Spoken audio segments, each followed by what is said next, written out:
Uyu mwigisha w'ibinyoma icyo uzamumenyeraho, icya mbere azazana inyigisho zirema ibice zaziba. Cya kabiri, ingeso ze zizaba zigaragara yuko afitemo irari ry'ubutunzi, ndetse n'uburi n'umugore cyangwa umukobwa ubona afitemo n'utwo tuntu two kukujyana mu irari ry'ubusambo, sivyo? Rero nubona inyigisho z'umuntu, na Yesu niko yari yaravuze ngo rega muzamenyera ku mbuto bera.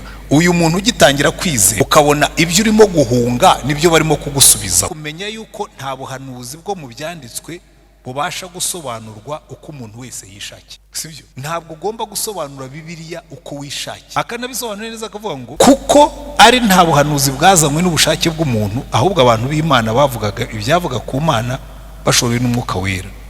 So mumenye ko nta buhanuzi bwo mu byanditswe bubasha gusobanurwa uko umuntu yishakiye.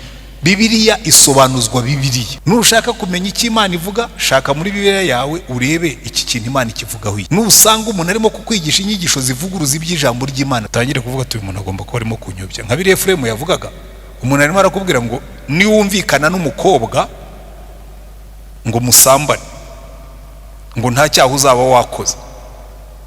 Hari ahantu na hamwe mwigeze mubona muri Bibiliya ko gusambana biba icyaha iyo wasambanye n'umuntu mutumvikanye? Gusambana ni ugusambana, ntabwo ari ugusambana, ntabwo bihinduka gusambana kuko wasambanye n'umuntu mutabyumvika. Ntaho iyo definisiyo. Ubwo rero uba utangiye gusobanura Bibiliya uburyo idasobanura.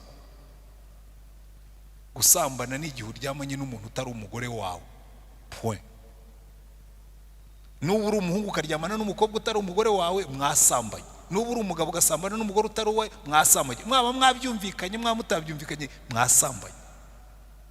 Izo ni inyigisho ziyobya zijyana mu kurimbuka. Nk'uko Petero arandika akavuga ngo ikizakubwira abo bigisha bazazana rwihereranwa inyigisho zirema ibice kandi zitera kurimbuka, sibyo? Niyo mpamvu uzabona abenshi bibasira amatorero n'abapastori. Kubera iki? Iyo yibasiye abapastori akemeza abantu, yireherezaho abigishwa benshi. Ariko bakuru we niki? Erega burya ibisa birasabirana, simple. Iyi ni isi yuzuyemo abantu bakuruwe n'ibintu bigera kuri bitatu. Abadakuruwe n'ubutunzi, bakuruwe n'ubusambane cyangwa no gushaka icyubahiro, n'ubundi nizo ntware eshatu Satani akunze gukoresha. Iyo rero gusezeranije ibyo ngibyo, ni nayo mpamvu Bibiliya iravuga ngo bazishakira abigisha bahuye n'irari ryabo, babasezeranya ibyo bitangaza nyine. Rero bikubwira ngo mpere kuri abo banyuma waruvuze ngaruke kuba ubuntu. Nuzumva platform ziriho abantu bakubwira ngo amatorero ngo ni ibiraro, ngo abapastori bakoze, ngo ni ibizu nk'iby'inkoko babafungiramo, ngo iyo bashatse kurya bakayisoramo igihe bashakiye. Nta gitangaza kirimo, kuko n'ubundi nibyo Yesu yavuze ngo bazaza biyoroshya uruhu nk'urw'intama ariko ari amasega aryana, sibyo? Ibyo rero ntabwo ugiye bintangaza, ahubwo ikibazo mfite ni uko umuntu yicara ajya asoma Bibiliya ariko ntajijuke ngo amenye ko ibyo bamubwira ari umutego wa Satani. Kandi munabyitondere, kubera yuko na Bibiliya bitubwira neza mu byahishuwe buriya no mu gihe cya Antikristo ndetse bwo bizakabya. Ko aratubwira ngo umuhanuzi, uwo bise umuhanuzi w'ibinyoma, ngo we ndetse azajya amanura n'umuriro akora ibitangaza ngo ku buryo ashobora no kuyobya n'intore z'Imana bakaramya Satani. Icyo rero ntabwo ari ibintu bitangaje, nta gishya kirimo, ntabwo giye byantungura.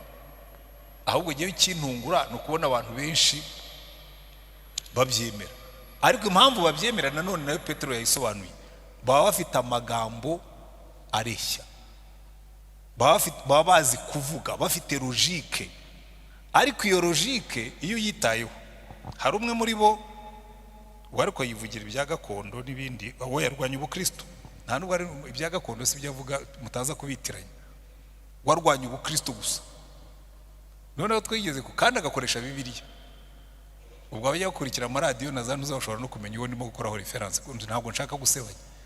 Noneho tuza guhura, aravuga naraguze ikintu, ni wowe Bibiliya warayisomye koko, nariko ufite ikibazo, ufata ibice by'imirongo ukabiterateranya, ntabwo ushobora gusobanura Bibiliya ufata ibice ukabiterateranya ko havamo ikintu kitari cyo. Burya abantu benshi bayobya abakristo bayobya abantu batigeze basoma ijambo ry'Imana neza, kuko afata agace gatoya akagahomamo kandi gace gatoya akagakuramo ibyo Bibiliya itavuga. Kandi icyo ni ikibazo, kuko ubundi Bibiliya kuko ari nini cyane nshobora kuyivugisha ibyo nshaka byose, sibyo? Nshobora kuyivugisha ibyo nshaka byose. Nshaka kukubuza gusenga nakubwira ntari kubyo byose ntimukivune. Yesu yaravuze ngo saba avuga ngo data data bazajya mu ijuru, nkashyiraho akadomo, sibyo? Irembo ryera TV, Irembo ryera TV. Cyumweru cya kabiri turimo kwiga urwandiko rwa kabiri rwa Petero, kandi nkuko twabisezeranye ubushize, iyo turangije kwiga igice turataha tukongera tukagisoma, tugasoma n'ikizakurikiraho kugira ngo igihe tuzajya kurangiza gusoma uru rwandiko tuzabe turuzi koko. Ndizera rero ko mubikora. Uyu munsi tugiye kwiga igice cya kabiri, ndagira ngo tubanze nacyo tugisome, hanyuma niturangiza tugikuremo amasomo. Isomo ry'uyu munsi ryitwa abigisha b'ibinyoma, cyangwa inyigisho z'ibinyoma cyangwa z'ubuyobe, uko wabyita kose. Ibyo ari byose ubundi muri Bibiliya babyise abigisha b'ibinyoma. Uko mubyibuka ubushize, igice cya mbere Petero yandikiye ababigishwa ababwira ati twebwe twasogongeye kuri kamere y'Imana kubwo kwizera. Nkunda ukuntu mu gice cya mbere bivuga, akavuga ngo Imana, imbaraga z'ubumana bwayo zatugambiye ibintu byose bizana ubugingo no kubaha Imana. Zatugabiye ibintu by'igiciro cyinshi, ibintu byose bizana ubugingo no kubaha Imana. Ariko twabiheshwa n'iki? Tubiheshejwe no kumenya neza waduhamagarishije ubwiza bwe.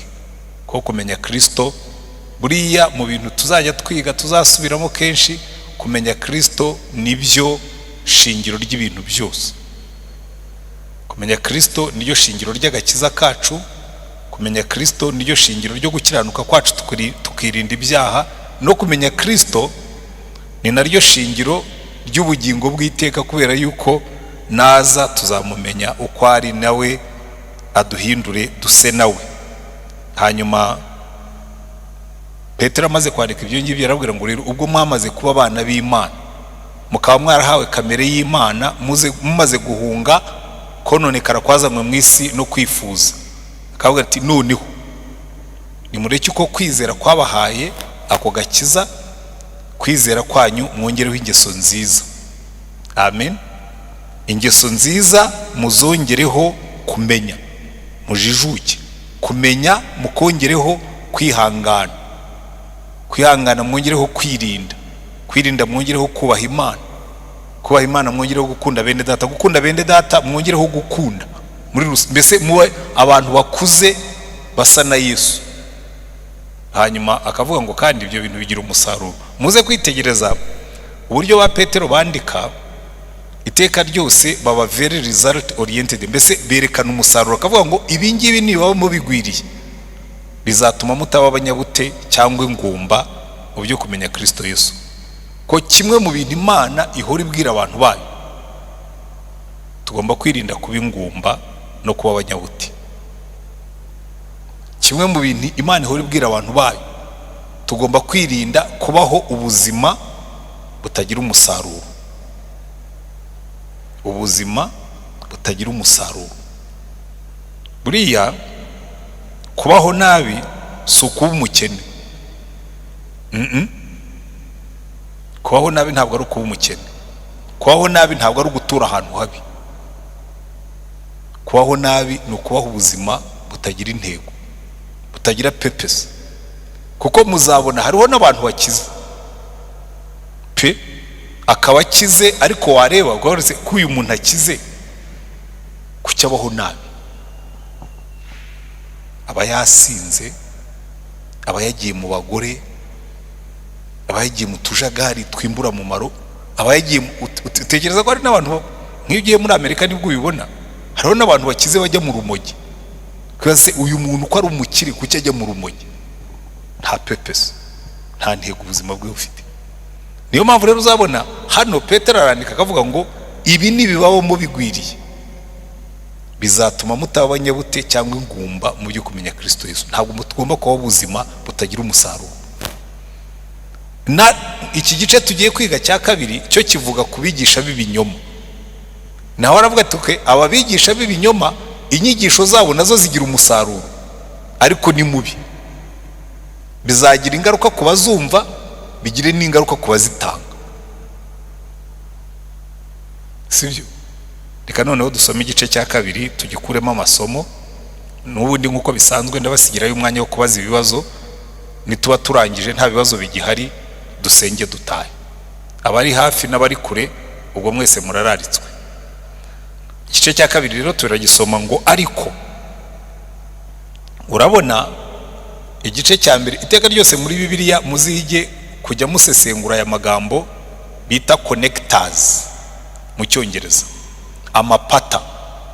Buriya kenshi iyo abanditsi bandika bashyiramo ibyo ayo mapata, nubona babanje bakandika ibintu bibi bakaza kugeza ahantu bakavuga ngo ariko, ujye umenya ngo bavuze ku bintu bibi ariko bagiye kuvuga ibyiza. Sibyo? Hano rero Petero yaramaze kuvuga gukura kw'abakristo, avuga ndetse n'ikizadufasha gukura. Aravuga ati twebwe dufite ubuhamya, dufite ijambo ryahanuwe, twebwe dufite ubuhamya twiboneye Kristo ku musozi. Ariko niyo twaba tutarabonye ibyo ngibyo dufite ijambo ryahanuwe. Iri jambo ry'Imana niryo rigomba kudukuza. Umurongo wa 20 aravuga ngo mubanze kumenya yuko nta buhanuzi bwo mu byanditswe bwasha gusobanurwa uko umuntu wese yishakiye, kuko ari nta buhanuzi bwazanywe n'ubushake bw'umuntu, ahubwo abantu b'Imana bavugaga ibyavugaga ku Mana bashorewe n'Umwuka Wera. So ijambo ry'Imana niryo rigomba kudutunga. Ariko akongeraho akavuga ati ariko rero nubwo tugomba gutungwa n'ijambo ry'Imana, be careful, ntabwo inyigisho zose ntabwo zizabatunga. Ahubwo ahangaha niho dufite ikibazo. Abakristo benshi nibarukubera wa mugani umuntu umwe yarabivuze ubushize turi muri Bible study, atari ko abantu bazakura bate bataza no kwiga ijambo ry'Imana. Kuko ntabwo inyigisho zose, hano nibyo Petero agiye gusobanura ati ntabwo inyigisho zose mugomba kuzitondera, ntabwo inyigisho zose zizabakuza, ahubwo zimwe zizabahenebereza, zizabagusha. Niyo mpamvu yongeyeho ariko. Kandi muzabibona, turaza no kubireba ko turagenda dukora za paraleli, mbese kugereranya izi nyigisho z'ubuyobe abanditsi bo muri Bibiliya bose bagiye bazihanangiriza. Kavuga ati muzabona abigisha b'ibinyoma kandi bafite ibibaranga. Reka twumve bimwe tuze kubigarukaho. Ariko nkuko hariho abahanuzi b'ibinyoma badutse mu bwoko bw'Abisirayeli, niko no muri mwe hazabaho abigisha b'ibinyoma bazazana rwihereranwa, inyigisho zirema ibice zitera kurimbuka, ndetse bazihakana na shebuja wabacunguye, bizanire kurimbuka gutebutse. Ingeso zabo z'isoni nke benshi bazazikurikiza, batukishe inzira y'ukuri, kandi irari ryabo rizabatera gushaka indamu kuri mwe, bababwiye amagambo y'amahimbano, ariko iteka baciriweho uhereye kera ntirizatinda, no kurimbuka kwabo ntiguhunikira. Turakomeje ku murongo wa 4. Kuko ubwo Imana itababariye abamarayika bakoze icyaha, ahubwo ikabajugunya mu mworera, ikababohesha iminyururu y'umwijima ngo barindirwe gucirwaho iteka, kandi ubwo itababariye isi ya kera, ahubwo ikarokorana Nowa umubwiriza wo gukiranuka n'abandi 7 gusa, ubwo yatezaga isi n'abatubaha Imana umwuzure, kandi ubwo yaciriyeho iteka imidugudu y'Isodomu n'i Gomora, iyitwitse ikayigira ivu, ikayishyiriraho kuba kabarore k'abazagenda batubaha Imana, ikarokora Loti umukiranutsi, wagiriraga agahinda kenshi ingeso z'isoni nke z'abanyabyaha, kuko uwo mukiranutsi ubwo yabaga muri bo yibabarizaga umutima w'ukiranuka iminsi yose, imirimo yabo y'ubugome yarebaga akumva. Umwami Imana izi gukiza abayubaha ibibagerageza no kurindira abakiranirwa kugeza ku munsi w'amateka ngo bahanwe, ariko cyane cyane abagenda bakurikiza kamere bamazwe no kurarikira ibyonona bagasuzugura gutegekwa. Ni abantu bahangara ntacyo batinya, ni ibyigenge, ntibatinya no gutuka abanyacyubahiro. Nyamara abamarayika nubwo barusha abo bantu imbaraga n'ubushobozi, ntibahangara kurega abo banyacyubahiro ku mwami Imana babatuka. Ariko izo nyamaswa abantu zimeze nk'inyamaswa zitagira ubwenge, koko zaremeye gutegwa no kwicwa, batuka ibyo batazi. Amaherezo bazarimbukira buheriheri mu byonona byabo, bahabwa ingaruka zo gukiranirwa kwabo. Bakunda kwidamararira ku manywa, abo ni ibizinga n'inenge, bishimira ibihendo byabo bagisangira namwe ibyiza.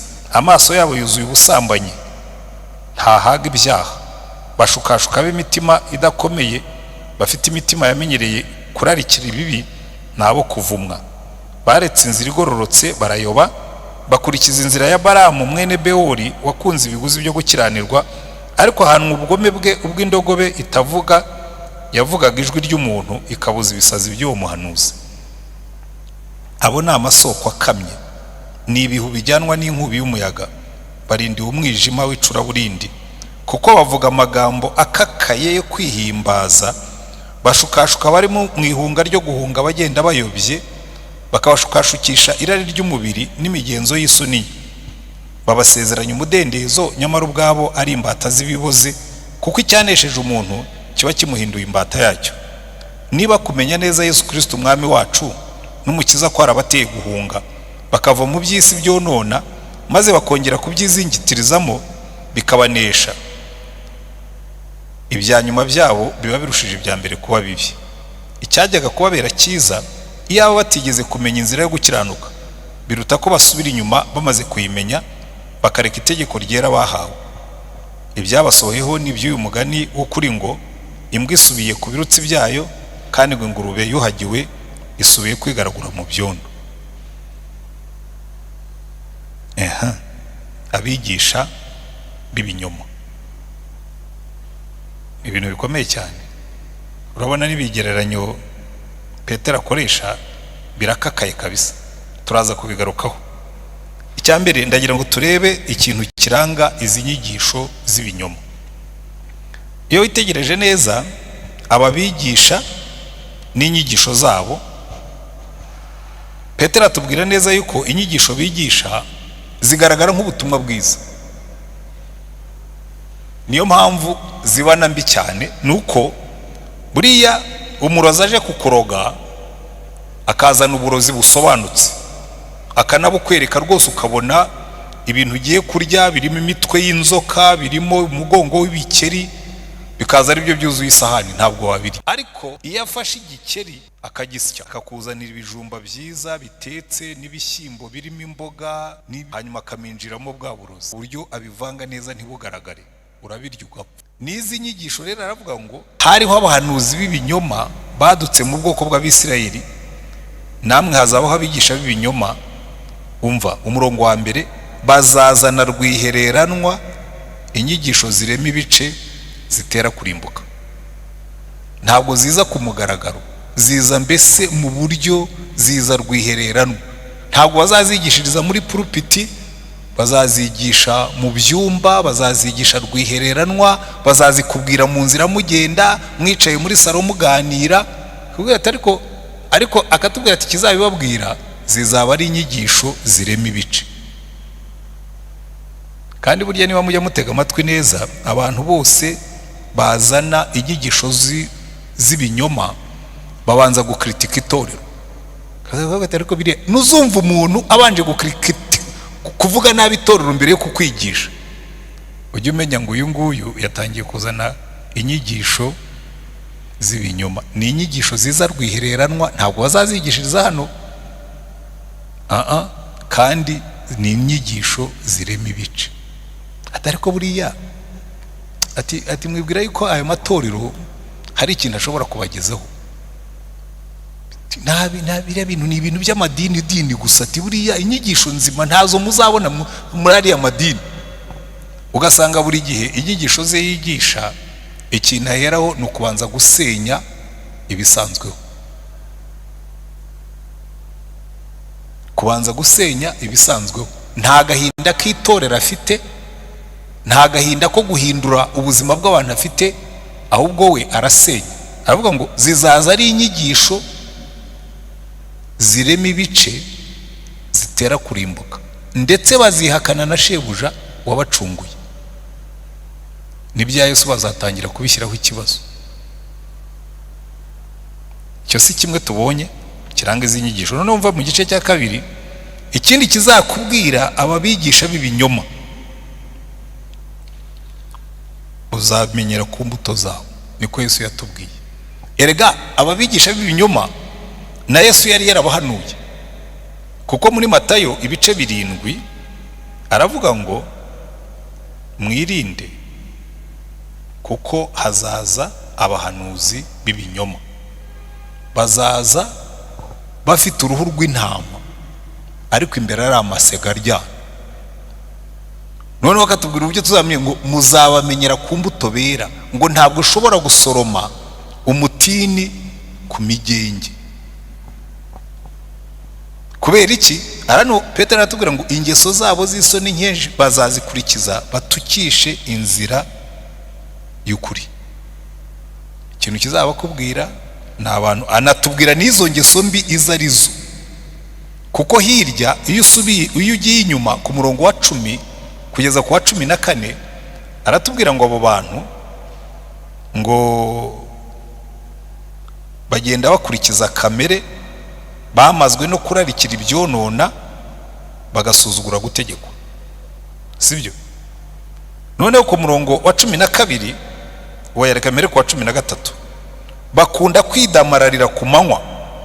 Wowe ntibashaka gukora, ni abakozi b'Imana. Bakunda kwidamararira ku manywa, ngo abo nibizinga n'inenge bishimira ibihendo byabo, bagisangira namwe ibyiza. Bagomba kukobyaza umusaruro. Bo baridamararira ariko bakanyunyuza abandi. Ngo amaso yabo yuzuye ubusambanyi, ntahaga ibyaha. Bashukashuka b'imitima idakomeye, bafite imitima yamenyerejwe kurarikira ibibi, nabo kuvumwa. Baretse inzira igororotse barayoba, bakurikiza inzira ya Baramu mwene Bewori wakunze ibiguzi byo gukiranirwa. Urumva Baramu, Imana yari yamubwiye ngo Baramu ntuzajye kuvuma buriya bwoko kuko nabuhaye umugisha.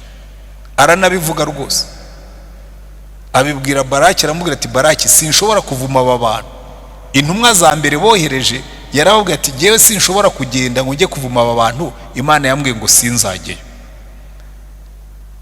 Noneho Baraki asubira inyuma aravuga ati rero nuramukuje. Noneho ngo yatumye n'abanyacyubahiro bakomeye, mbese ni nk'uwatuma nka premier ministre, akajyana na speaker wa parliament, na president wa Sena, n'umukuru w'ingabo, na ministre wa defense n'abandi. Baraza ngo abona haje abantu b'abanyacyubahiro barenze.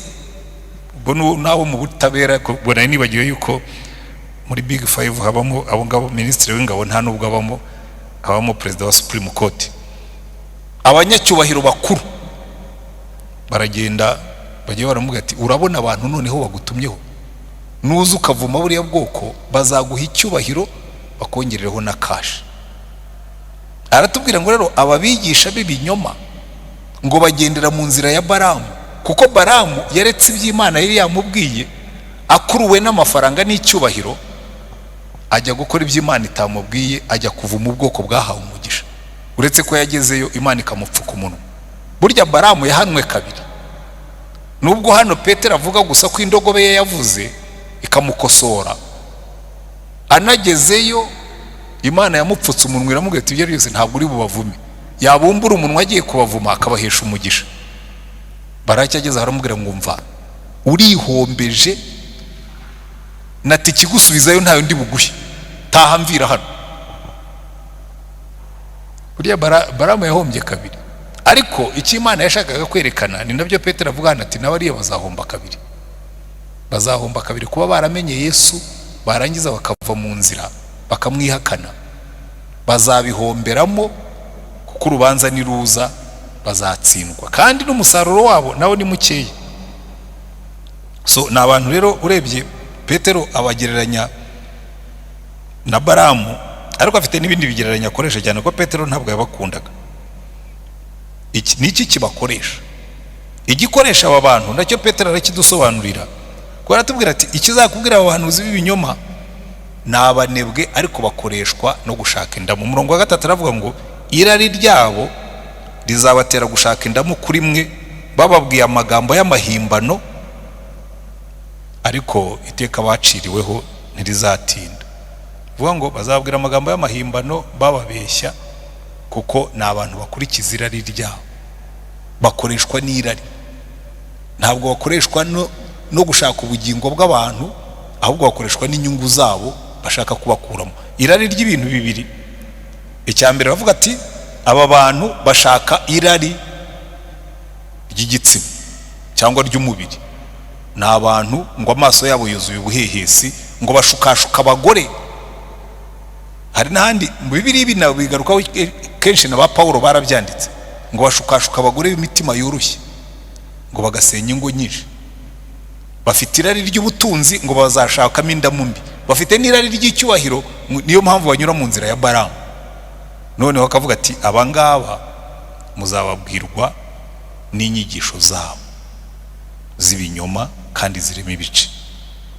Hanyuma ikibabaje, igice kinini cy'iki gice cya kabiri kivuga ku bihano bibikiwe abo bantu. Ariko mbere yuko tujya ku bihano, reka tubanze turebe ibindi bigereranyo Petero akoresha, kuko aravuga ati aba bantu nubwo bagaragara rwose batanga amapromese menshi, kandi koko niko bigenda. Abantu bafite inyigisho z'ibinyoma rwose bagusezeranya ibitangaza, ariko aravuga ngo ikigereranyo bagereranyaho, umurongo wa 17 aravuga ngo abo ni amasoko akamye. Ni amaki? Ni amasoko akamye, ni amasoko akamye. Donc urareba ukavuga uti hari ahantu hari isoko, wajyayo ugasanga nta kirimo, ni amasoko akamye. Ngo ni ibihu bijyanwa n'inkubi y'umuyaga, hari ibicu bijya biza cyane cyane nk'iyo hateye amapfa, abantu bakavuga ati buri bwo hatangiye kuza ibihu, imvura igiye kugwa. Hanyuma umuyaga ugahuha, ukabona ijoro rirakeye neza neza, bya bihu ukaberwa aho byagiye. Ariko umuntu bivuga neza, turaje mu mwanya turamureba, ngo ni ibihu bijyanwa n'inkubi y'umuyaga, barindiye umwijima w'icora burindi, kuko bavuga amagambo akakaye yo kwihimbaza. N'abantu bavuga, iyo bavuga nyine bari very eloquent. Ntabwo urabumva abigisha b'ibinyoma, kugira ngo umwigisha w'ibinyoma ugomba kuba uzi kuvuga. Utazi kuvuga se abantu bagukurikira, ngo bavuga amagambo akakayemo kwihimbaza. Kaza akababwira ati jewe amagambo akakaye arimo kwihimbaza kwice. Bashukashuka bari mu ihunga ryo guhunga bagenda bayobye. Abantu barimo batangiye gukizwa batarakomera neza, bakabashukashuka bakabajyana muri izo nzira zabo.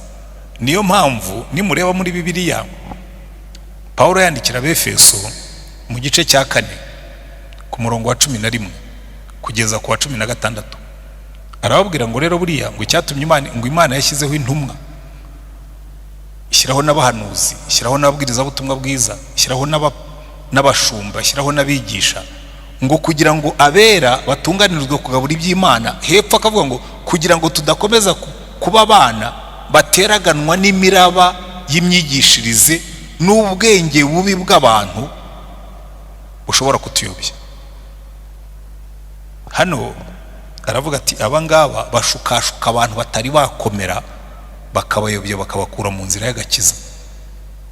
Uretse ko nabonye hariho n'ababa bagaragara bakuze, ariko kuba umuntu amaze imyaka myinshi mu itorero ntibivuga ko akuze. No kuba umuntu ajya ahagarara hano akaririmba cyangwa akabwiriza ntibivuga ko akuze, kuko rwose umuntu uzi kuvuga neza aragutambikana. Cyane cyane ko hano Petero abisobanura neza, aravuga ngo irari ryabo rizabatera gushaka indamu kuri mwe bababwiye amagambo y'amahimbano. Kaza kureba ariko siwe nahoze mbona uririmba hariya, hari icyo Imana yakumbwiyeho, hari icyo Imana yakumbwiyeho. Byambwiye ko hari ahantu uririmba siho yaguhamagariye,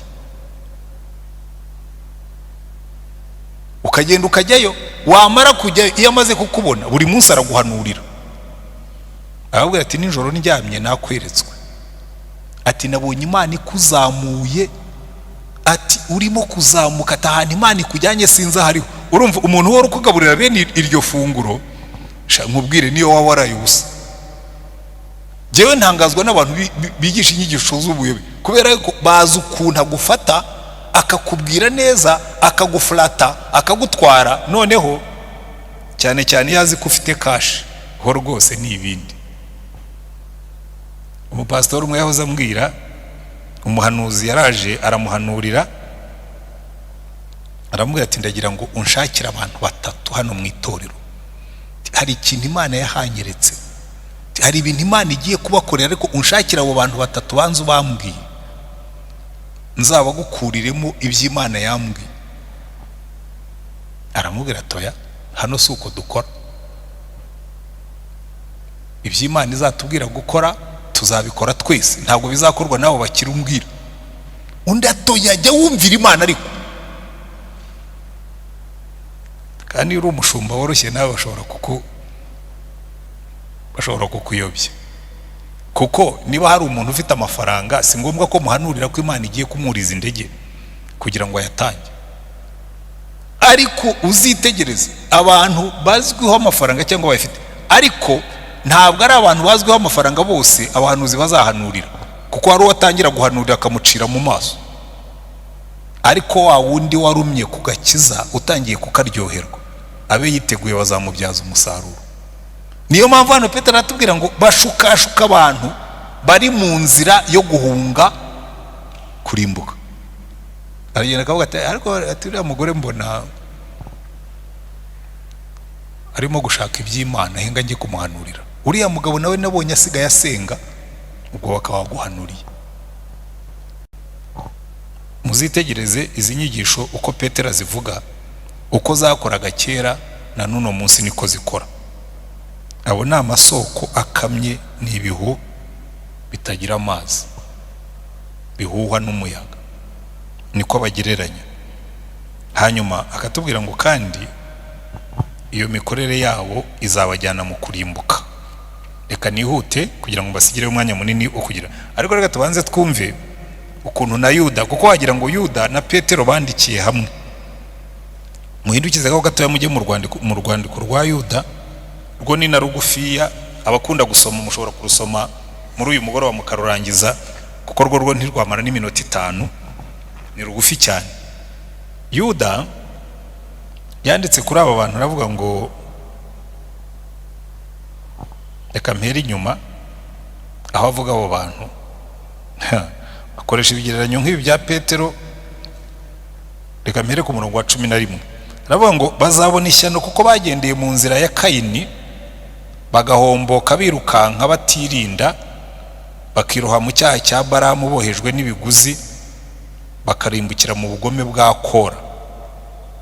Abo ni intaza mu isangira ryanyu ryo gukundana, bagisangira namwe ibyiza bigaburira badatinya, ni ibicu bitagira amazi bijyanwa hose n'umuyaga, ni ibiti bikokotse bidafite imbuto, byapfuye kabiri byaranduwe, ni umuraba wo mu nyanja ushega, babiri furo ari ry'ibiteye isoni byabo, ni inyenyeri zizerera zibikiye umwijima w'icuraburindi iteka ryose.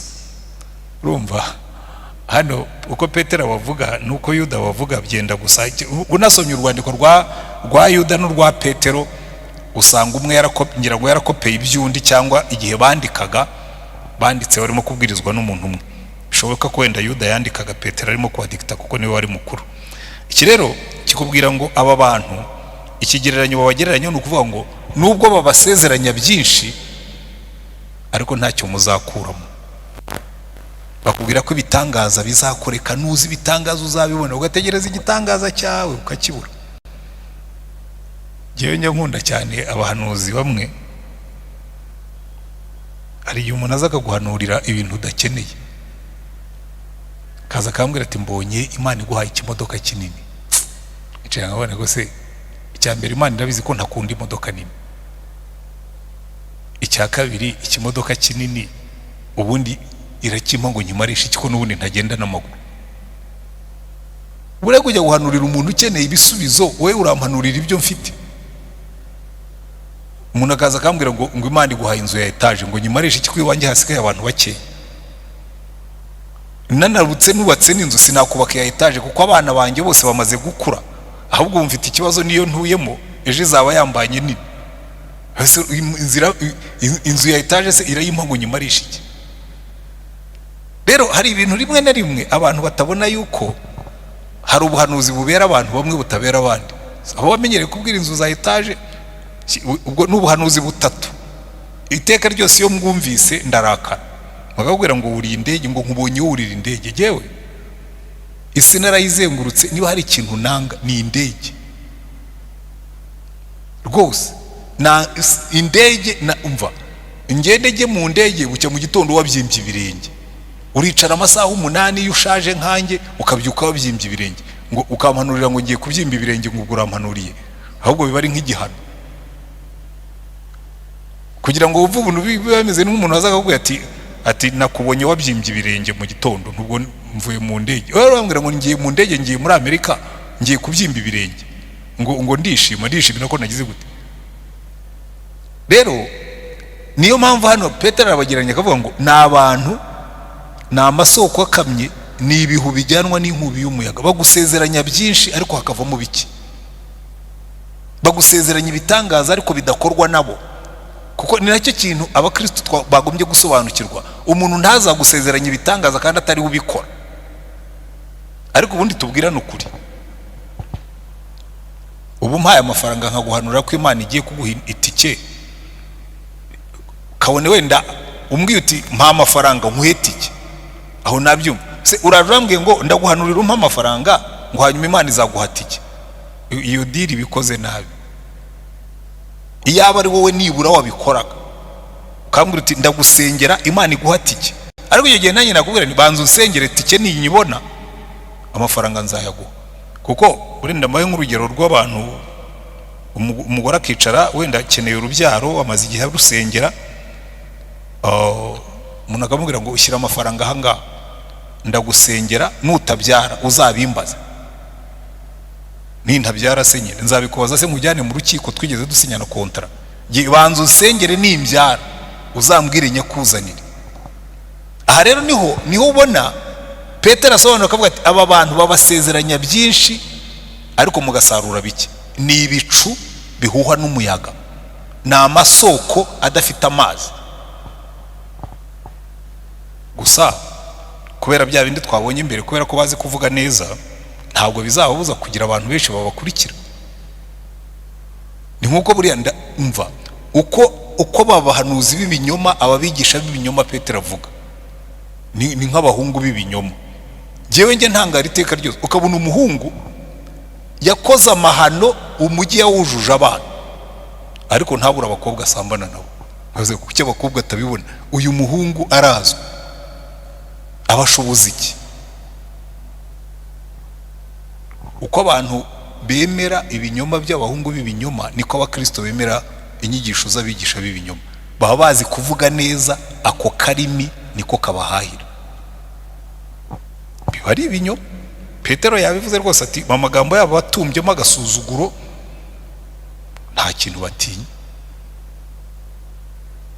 Iki rero ndagira ngo tugitekerezeho cyane ndangirize kuri iki.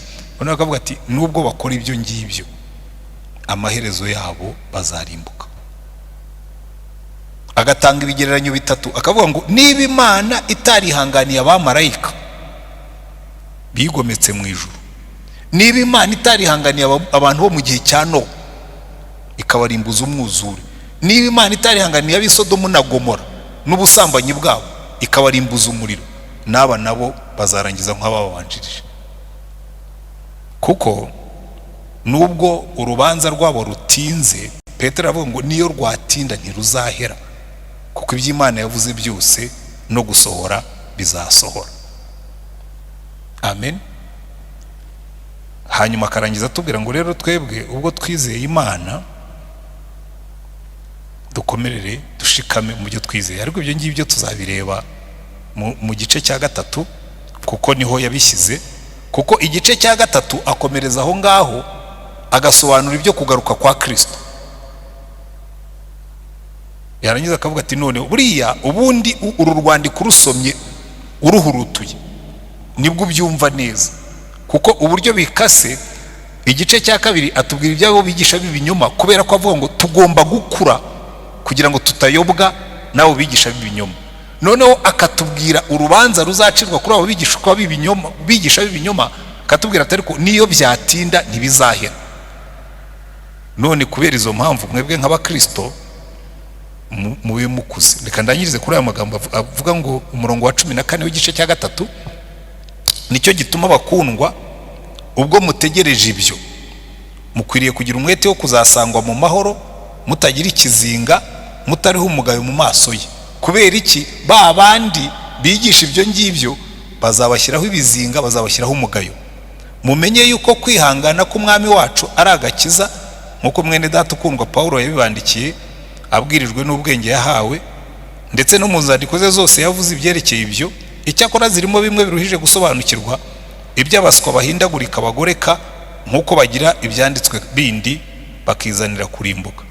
Ibi ngibi tuzabigeraho ubutaha, kuko iyi referanse akora ku nzandiko za Paulo. Nimusoma mu Baroma mu bice 4, Paulo yavuze iby'ubuntu bw'Imana, agakiza duherwa ku buntu. Mu gice cya 6 akavuga ati ariko se kuki abantu barimo kugoreka ibyo nabigishije, mukavuga yuko mugomba gukora ibyaha kugira ngo ubuntu bw'Imana bugaragare. Ariko ibyo tuzabireba ubutaha nitubigeraho. Nuko rero bakundwa, ubwo muburiwe hakiri kare, mwirinde mutayobwa n'uburiganya bw'abanyabyaha, mukareka gushikama kwanyu, ahubwo mukurire mu buntu bw'Imana no kumenya Yesu Kristo umwami wacu n'umukiza, icyubahiro kibike none n'iteka ryose. Amen. Ahasigaye reka mbaho umwanya mubazemo ibibazo, hanyuma dusenge dutahe. Abigisha b'ibinyoma n'uburyo tugomba kubirinda.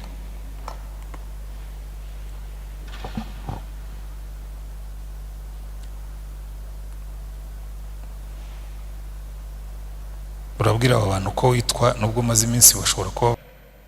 Petero arandika akavuga ngo ikizakubwira abo bigisha bazazana rwihereranwa inyigisho zirema ibice kandi zitera kurimbuka. Sibyo? Niyo mpamvu uzabona abenshi bibasira amatorero n'abapastori. Kubera iki? Iyo yibasiye abapastori akemeza abantu, yireherezaho abigishwa benshi. Ariko bakuruwe n'iki? Erega burya ibisa birasabirana. Simple. Iyi ni isi yuzuyemo abantu bakuruwe n'ibintu bigera kuri 3. Abadakuruwe n'ubutunzi bakuruwe n'ubusambane cyangwa no gushaka icyubahiro, n'ubundi nizo ntware 3 Satani akunze gukoresha. Iyo rero gusezeranije ibyo ngibyo, ni nayo mpamvu Bibiliya ivuga ngo bazishakira abigisha bahuye n'irari ryabo, babasezeranya ibyo bitangaza nyine. Rero bikubwira ngo mpere kuri abo banyuma waruvuze ngaruke kuba ubuntu. Nuzumva platform ziriho abantu bakubwira ngo amatorero ngo ni ibiraro, ngo abapastori bakoze, ngo ni ibizu nk'ibyo nk'uko babafungiramo, ngo iyo bashatse kurya bakayisoramo igihe bashakiye. Nta gitangaza kirimo, kuko n'ubundi nibyo Yesu yavuze ngo bazaza biyoroshya uruhu nk'urw'intama ariko ari amasega aryana. Sibyo? Ibyo rero ntabwo giye bintangaza, ahubwo ikibazo mfite nuko umuntu yicara ajya asoma Bibiliya ariko ntajijuke ngo amenye ko ibyo bamubwira ari umutego wa Satani. Kandi munabyitondere, kubera yuko na Bibiliya bitubwira neza mu byahishuwe, buriya no mu gihe cya Antikristo ndetse bwo bizakabya. Ko aratubwira ngo umuhanuzi uwo bise umuhanuzi w'ibinyoma ngo we ndetse azajya amanura n'umuriro akora ibitangaza ngo kuburyo ashobora no kuyobya n'intore z'Imana bakaramya Satani. Rero ntabwo ari ibintu bitangaje, nta gishya kirimo, ntabwo giye byantungura, ahubwo giye kintungura no kubona abantu benshi babyemera. Ariko impamvu babyemera nanone nayo Petero yayisobanuye, baba bafite amagambo areshya, baba bazi kuvuga, bafite logique. Ariko iyo logique iyo yitayeho, hari umwe muri bo wariko yivugira ibya gakondo n'ibindi, aho yarwanya ubukristo. Nta nubwo ari ibya gakondo, si byavuga mutaza kubitiranya, warwanya ubukristo gusa. Noneho twigeze ku kandi agakoresha Bibiliya. Ubwo abajya gukurikira amaradiyo na za ntuzashobora no kumenya uwo ndimo gukoraho reference, ntabwo nshaka gusebanya. Noneho tuza guhura, aravuga naraguze ikintu, ni wowe Bibiliya warayisomye koko, nariko ufite ikibazo, ufata ibice by'imirongo ukabiterateranya. Ntabwo ushobora gusobanura Bibiliya ufata ibice ukabiterateranya, kwavamo ikintu kitari cyo. Burya abantu benshi bayobya abakristo, bayobya abantu batigeze basoma ijambo ry'Imana neza, kuko afata agace gatoya akagahomamo kandi gace gatoya akagakuramo ibyo Bibiliya itavuga. Kandi icyo ni ikibazo, kuko ubundi Bibiliya kuko ari nini cyane, nshobora kuyivugisha ibyo nshaka byose, sibyo? Nshobora kuyivugisha ibyo nshaka byose. Nshaka kukubuza gusenga, nakubwira ariko ibyo byose ntimukivune. Yesu yaravuze ngo saba avuga ngo data data bazajya mu ijuru, nkashyiraho akadomo, sibyo? Uyu mwigisha w'inyuma icyo uzamumenyeraho, icya mbere azaza n'inyigisho zirema ibice, nizo azibandaho. Icya kabiri, ingeso ze zizaba zigaragara yuko afitemo irari ry'ubutunzi, ndetse n'uburi n'umugore cyangwa umukobwa ubona afitemo n'utwo tuntu two kukujyana mu irari ry'ubusambanyi, sibyo? Rero nubona inyigisho z'umuntu, na Yesu niko yari yaravuze ngo rega muzamenyera ku mbuto bera. Uyu muntu ugitangira kwizera ukabona ibyo urimo guhunga nibyo barimo kugusubizamo, kumenya yuko nta buhanuzi bwo mu byanditswe bubasha gusobanurwa uko umuntu wese yishakiye, sibyo? Ntabwo ugomba gusobanura Bibiliya uko wishakiye. Akanabisobanura neza akavuga ngo kuko ari nta buhanuzi bwazanywe n'ubushake bw'umuntu, ahubwo abantu b'Imana bavugaga ibyavuga ku Mana bashoboye n'Umwuka Wera. So mumenye ko nta buhanuzi bwo mu byanditswe bubasha gusobanurwa uko umuntu yishakiye. Bibiliya isobanuzwa Bibiliya. Nushaka kumenya icyo Imana ivuga, shaka muri Bibiliya yawe urebe iki kintu Imana ikivugaho iki.